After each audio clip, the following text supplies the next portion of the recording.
היום אני אתן לכם טיפ מאוד מאוד שימושי שקשור באפליקציית גוגל טרנסלייט.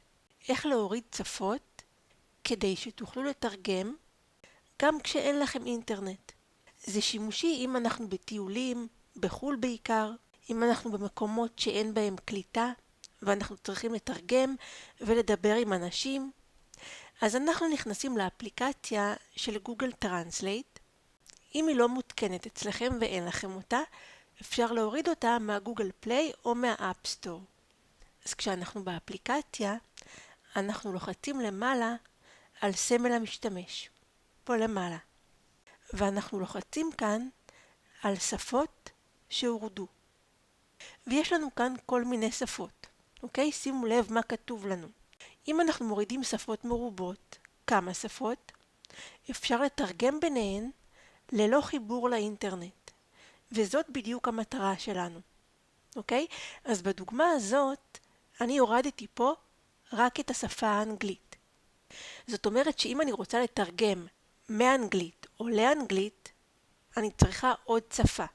אוקיי? אז יש לנו כאן רשימת שפות. אנחנו פשוט גוללים. לצורך העניין, יש לי כאן עברית. ליד כל שפה יש לנו חץ כלפי מטה, שמאפשר לנו לבצע את ההורדה. אני אוריד כרגע את השפה העברית. אז אני לוחצת פה על החץ כדי להוריד. כמובן תבחרו כל שפה שתרצו. ואז אנחנו מקבלים הודעה.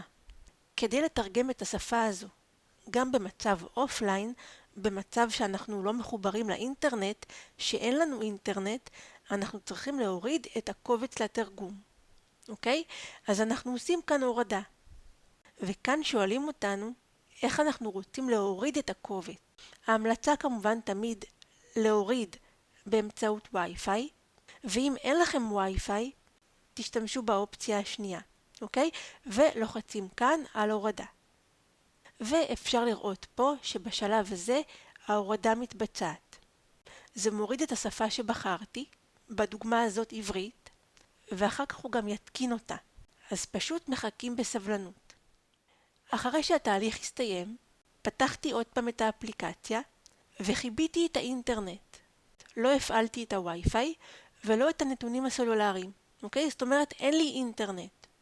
ואני רוצה לתרגם, אז כתבתי פה שלום. רק לדוגמה. ואפשר לראות שקיבלתי תרגום. הוא כתב לי כאן hello. וכאן למטה באמת כתוב לי שאני משתמשת בתרגום במצב אופליין. שאני לא מחוברת לאינטרנט בשום צורה. וזאת הייתה המטרה. שאני אוכל לתרגם גם במצב שבו אין לי אינטרנט.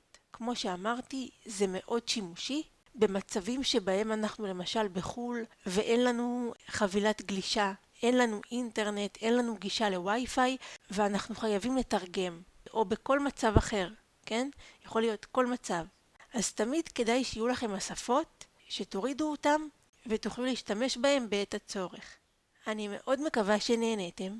אם אהבתם את הסרטון, אני אשמח אם תעשו לייק. תודה שצפיתם, שיהיה לכם יום נפלא, וניפגש בסרטון הבא.